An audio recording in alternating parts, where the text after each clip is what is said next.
F'dinja iżjed maġla faċli li wieħed jaqaf xi nasba ta' ħasil ta' flus jew frodi, anke jekk tkun qed taħseb li qed tirċievi jew tibgħat xi flus lil persuna li tafda. F'konferenza tal-aħbarijiet fl-uffiċini tal-Bank of Valletta f'Santa Venera tħabbar kif dan l-istess bank innexxielu jwaqqaf iżjed minn €2 miljun ta' frodi fl-ewwel 6 xhur ta' din is-sena. Il-kap eżekuttiv tal-BOV Kenneth Farrugia saħaq li l-bank qatt mhu se jitlob lill-klijent xi dettalji personali jew saħansitra flus minn messaġġ blink jew mezzi online. Min-naħa tiegħu l-uffiċjal kap għall-kriminalità finanzjarja tal-bank Ryan Caruana spjega li fl-ewwel nofs ta' din is-sena kien hemm qatt kbir ta' każijiet ta' frodi u b'kollox instelqu madwar €5.3 miljun mill-klijenti, żieda ta' 80% mill-2024. Caruana tkellem ukoll fuq l-importanza li l-poplu Malti u Awċi ikun informat dwar ir-reperkussjonijiet serji li jġib miegħu il-frodi u scams. Biex li għaddew il-bank kompla iżid u jinvesti biex ikompli jżid il-kontrolli fuq frodi fuq dawn ir-riski li dejjem qegħdin jiżdiedu. Sfortunatament ngħid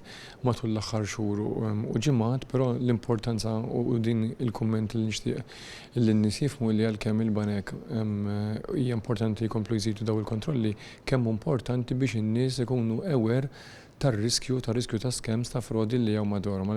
Sa dan it-tant intqal kif bħala dipartiment jaraw ħafna każijiet ta' vittmi li jiġu ffrodati iżjed minn darba u ġeneralment il-frodisti ma jkunux persuna individwali iżda grupp.